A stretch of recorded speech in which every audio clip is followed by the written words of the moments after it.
If you love the fact, if you love the idea of being that character you dream of yourself to be, then you should love the fact it's hard to become that man, because it means no one else can do it. There's no light without dark. You will not appreciate your six-pack unless you didn't have one and you had to earn it. That's how the world works. Life as a man is exceptionally difficult. I say the most beautiful and the most terrifying thing about being a man is you're born without value. Society doesn't care about you. You're only going to be cared about based on how useful you are. You have the chance to build yourself up and become a superhero if you're prepared to do the hard work and be indefatigable enough to never quit. But if you're going to stand around and wait for a handout, nobody's going to ever respect you. I think that a lot of people have forgotten about how difficult and how competitive it is as a man. We're always in constant competition with each other. And it's your duty as a man to stand up and say, I want to be as important and strong and good-hearted and God-fearing as possible. And I need to work hard to achieve those things. And the dangerous thing about overly emotional men is that they're dangerous. They're genuinely dangerous. This is what's crazy. All these people who talk about toxic masculinity and how bad it is for men to be traditionally masculine. A traditionally masculine man does things he doesn't feel like doing because it is his duty to do them. He charges into the building because it is his duty. Not because he feels like it, because it is his duty. We're now teaching the new generation of men that they don't have duty and they can just act on their feelings and act how they feel, and they don't have to act as a man should. Do you know what happens when you get men who just act how they feel?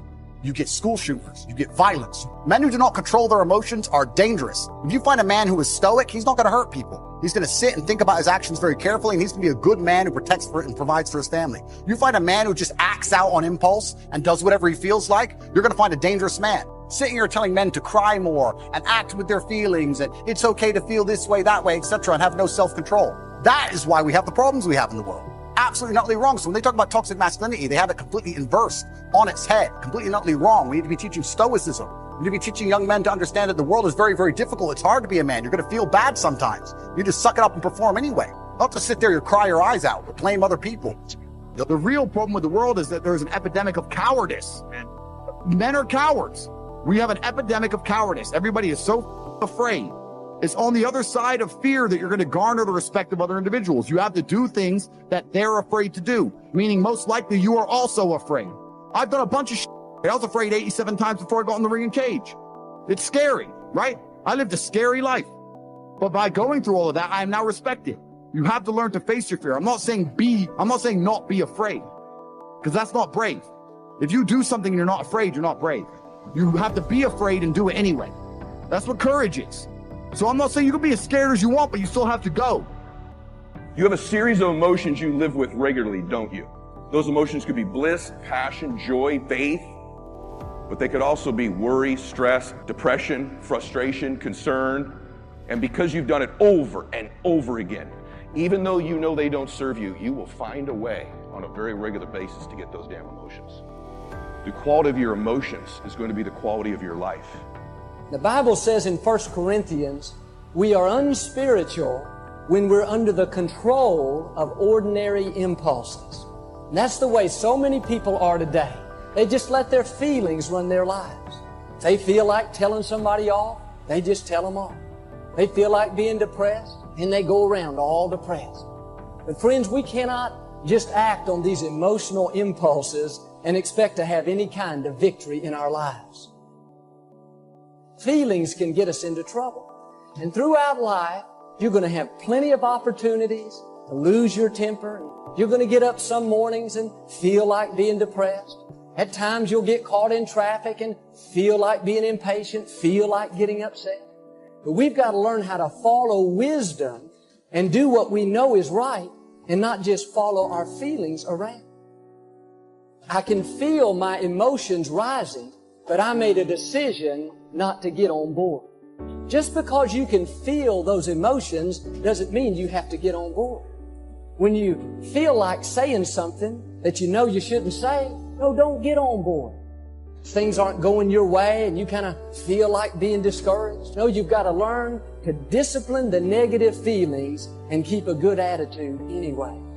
It's when we do the hard things in life, that's when God is developing our character. Somebody offends us and we just don't let it bother us. We just take the high road. That's when we're really maturing. But the problem today is too many people are not willing to pay. I am absolutely and utterly a believer in hard work. I'm a proponent of hard work. I have all this money and all I do is work. My entire life is work. This podcast is work. I'm getting in the car and going to another meeting, work. I'm going, that's work. People who are in charge of the world don't care about anyone but themselves. They don't care about you, whether you're gay or straight. They're not interested. What they're interested in doing is controlling the minds of people and affecting the way people operate in a way which is beneficial to them. Once you get to a certain level of incomes and wealth, everything becomes free. And that's what I'm like now. I don't know the price of anything I eat or buy. If it's not a house or a car, even most supercars, G, I don't even know. Every dollar you make, for every pound you take, you took it from someone else. You don't make money, you take money. You're not the Federal Reserve. You can't create money from thin air. Every single pound in your bank is money you took from someone else. The kind of people who are really genuinely upset by what I say are the kind of people who can't truly learn anything and become successful in life. I obviously know what I'm talking about to some degree, right? So if Mike Tyson walks in here and tells you he's going to teach you how to box and says you can't fight, you're a pussy, if that upsets you, then you can't learn, right? It's Mike Tyson. Just shut up and listen. If someone Richard and me comes along and says, Andrew, you don't know shit, you're a dumbass and you're a brokey, I'm going to sit there and go, okay, maybe I'm a brokey, Elon. Tell me something, right? I'll listen. But if you're going to sit there and go, don't call me names and not listen, you're never going to get anywhere, right? You don't become the master unless you're very, very good at being a student. And I've always been very, very good at knowing when to shut up. But I've got to a point in my life now where I don't have to shut up ever. So I don't. We're living inside of a video game. Because in a video game, you're going to go through trial and tribulation. You're going to struggle to upgrade your character. And the reason you upgrade your character is when you get more stats, you can complete more difficult levels within the game. Life is exactly the same. The levels never end, but as you become better, you stand a better chance of completing them. So as you upgrade your character, you get further and further in the game, but the game never ends. That's the beauty of being a man. All these men are out here complaining that things are difficult. The reason it has value is because it's different. If it was easy, everyone would have it and it wouldn't have any value. Complain that it's hard to get a Lambo. The reason having a Lambo is cool is because nobody has a Lambo. How are you gonna complain that it's hard to be the man, but then also understand that being the man has value? They are linked. You cannot separate the two. It's a logic fail. If you love the idea of being that character you dream of yourself to be, then you should love the fact it's hard to become that man, because it means no one else can do it. There's no light without dark. You will not appreciate your six-pack unless you didn't have one and you had to earn it. That's how the world works. So when I talk to these dudes like, oh, but it's, you know what, Tate, yeah, I agree, but you know, it's hard. Of course it is, it's supposed to be. The biggest paradigm shift from all this crap that's actually genuinely dangerous is, as humans, we have all, for our entire lives, walked around spreading antigens to some people. You've given someone a cold, you've given someone a cough, I've given someone the flu. We've always done that. It's been a normal part of human life. We were never seen as bad people for existing and accidentally passing on a disease, right? Now they've shifted the paradigm. So if you pass on COVID, you're guilty. How the fuck does that work? Yeah. And how does that ever end? And how do you ever put an end to this where it's not just deeper and deeper and deeper restrictions and more and more and more control? And it doesn't even fix anything.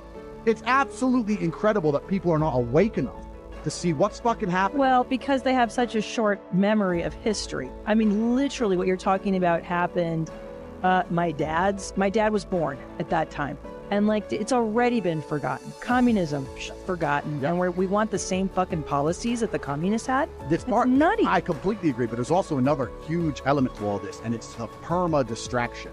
Yeah. This is why that's always been in America. People also like to say that they've heard enough already, but that's one of my favorites. Yeah, you're ostrich, cowards. But when they've heard enough about something horrific, like when you hear people go like, all right, with the Holocaust. Yeah, you're like, kind of a big we could probably keep talking about it. It's not a little thing that humans are susceptible to doing crazy shit like that. Yeah, of course. That's what fucking happened. We're going through something similar, not killing people. But this is the thing, when I talk to people about this, there's some people who totally understand and some people who are just so perma-distracted. And when I was saying earlier about like the women in the household and that kind of thing, I'm not trying to say women can't have opinions, but my point is there's a whole bunch of men out here who genuinely know that this COVID shit's out of control, but they're too busy arguing with their wife to do anything about it. Right. They're preoccupied. If it's not your wife, it's a video game. It's not your video game. It's a job. It's not a job. It's politics or whatever. Some other distraction. It's all garbage. When Rome was losing, all they did was have endless circuses to keep you distracted from the losing war. The world we live in today, they try very hard to prevent you from creating your reality. You're constantly distracted by everything, and it's hard to focus on nearly anything. And they do that on purpose, because for you to go stand out in the rain and protest, that takes focus. They want you distracted. They want arguments in the household. They want Blacks to hate the whites, Republicans hate Democrats, they want us all arguing with each other, for all of us to hate our neighbor, and us all to be so distracted and selfish and self-absorbed that we can't think beyond ourselves. That's what they're trying to do to us, and it's absolutely and utterly worked. It works. There's very few of these people, and look what they've fucking done to the entire world. It's absolutely insane.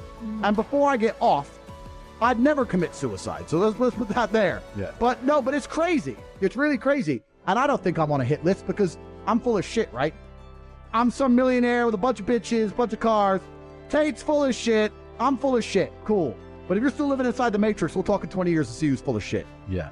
Because I'm free, and I'm staying free. I don't want to change the system. I'm not out to change nothing, but it's remarkable to me that people aren't awake.